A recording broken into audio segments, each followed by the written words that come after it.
So many guys tell stories about your work ethic. Yeah. What was really your work ethic like, and for how long did you stay disciplined? Well, I mean, every day. I mean, since 20 years, it was an everyday process, and trying to figure out strengths and weaknesses. For example, jumping ability. Man, my vertical was a 40, it wasn't a 46 or a 40, 45. My hands are big, but they're not massive. Right? So you got to figure out ways to strengthen them, so your hands are strong enough to be able to palm a ball and do the things that you need to do. Quickness. I was quick, but not insanely quick. I was fast, but not ridiculously fast. Right? So I had to rely on skill a lot more. I had to rely on angles a lot more. I had to study the game a lot more. And but I enjoyed it though. So like from the time I can't remember when I started watching the game, I studied the game, and it just never changed. It's a good separation for me, emotionally, to be able to put myself in a place where at practice or when I'm training or during games, I switch my mind to something else. I switch my mode into something else, right? For me, it's the equivalent of Maximus, Decimus, Meridius, and Gladiator picking up the dirt, smelling the dirt. It's go time, right? So that was my mental switch. It was like an actor getting ready for a film. You got to put yourself in that cage. When you're in that cage, you are that character. And then when you leave there, it's something completely different. But when I'm in that cage, bro, don't touch me, don't talk to me. How did you get mentally and emotionally so strong where it doesn't bother you? Well, you got to look at the reality of the situation. Like for me, it's not, you kind of got to get over yourself. It's not about you, man. Like, okay, you feel embarrassed. You're not that important. Get over yourself. That's where you go. Get over yourself, right? Like you're worried about how people may perceive you, and like you're walking around and it's embarrassing because you shot 5 air balls. Get over yourself, right? And then after that, it's okay, well, why did those air balls happen? Got it. High school, year before, we played 35 games, max, right? Week in between, spaced out, plenty of time to rest. In the NBA, it's back to back to back to back to back to back to back. I didn't have the legs. So you look at the shot, every shot was online. Every shot was online, but every shot was short. Right? I got to get stronger. I got to train differently. The weight training program that I'm doing, I got to tailor it for an 82-game season so that when the playoffs come around, my legs are stronger and that ball gets there. So I look at it with rationale and say, okay, well, the reason why I shot air balls is because my legs aren't there. I go, well, next year they'll be there. That was it.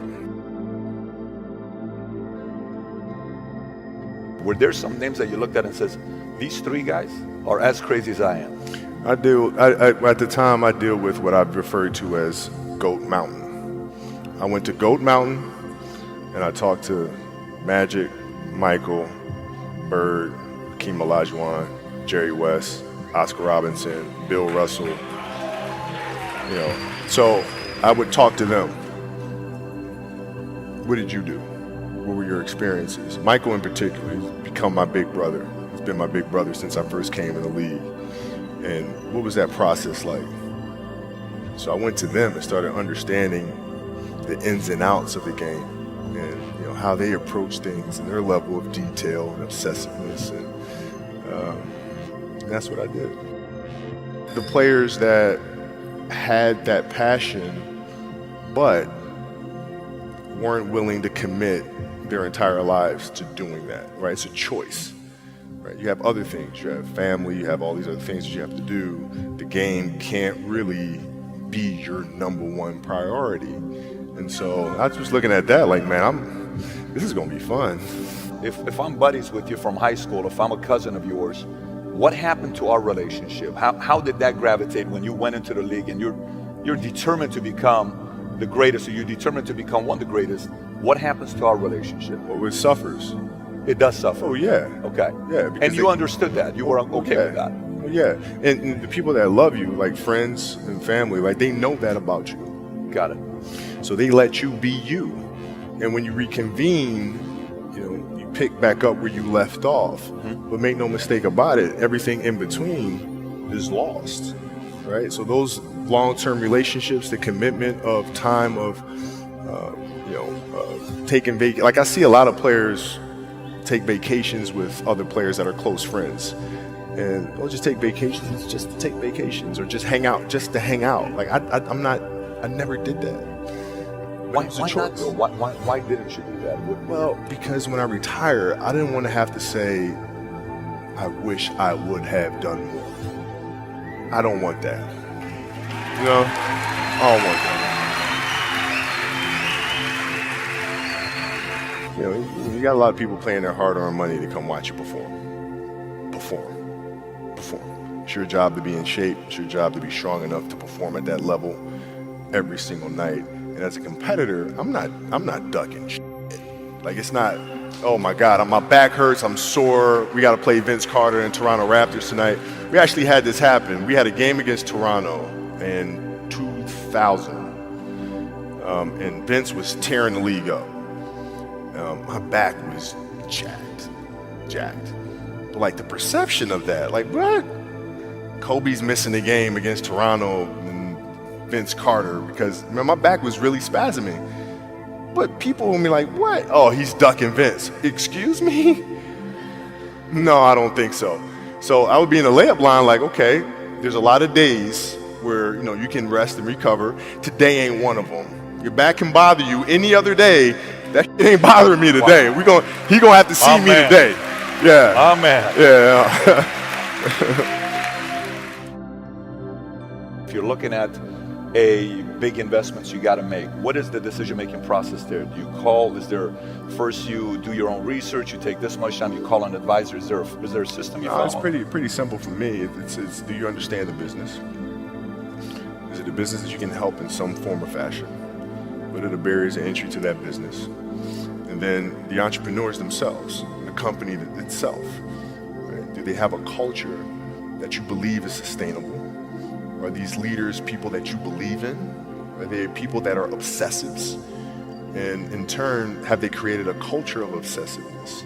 So I tend to look at those 4 factors, and that's it. That's big right there. Same determination. What's your current work schedule look like today?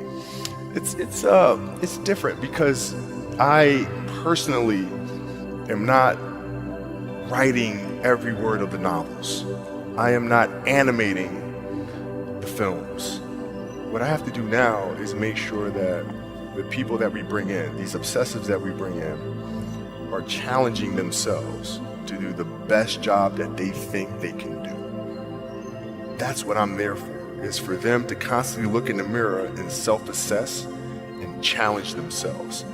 If we have a project and you're saying, okay, I can do that, that's not the project we want. The projects that say, I don't know if I can animate that.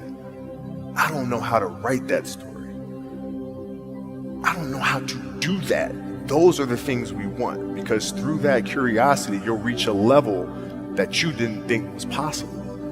And so running the studio, that's what I'm doing.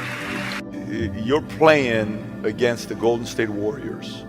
Score is 107-109. You guys are close to getting into the playoffs. You know exactly what happens in the game. You go up, you're about to take your shot, and then all of a sudden, boom, Achilles happens, right? He went and hit the free throws, and then you walked off the stage. Yeah. You got the surgery done. I went in the trainer's room, my kids are in there, and, you know, they're looking at you and stuff, and I'm looking at them, and I'm like, you know, it's all right, Dad's gonna be all right. It'll be fine. It'll be all right. It'll be all right. It'll be all right. And as a parent, you gotta set the example. You gotta set the example. This is another obstacle. This obstacle cannot define me. It's not gonna cripple me. It's not gonna be responsible for me stepping away for the game that I love. I'm gonna step away on my own terms. And that's when the decision was made that, you know what? I'm doing it. I'm doing it. You're a freaking beast, man. Hey.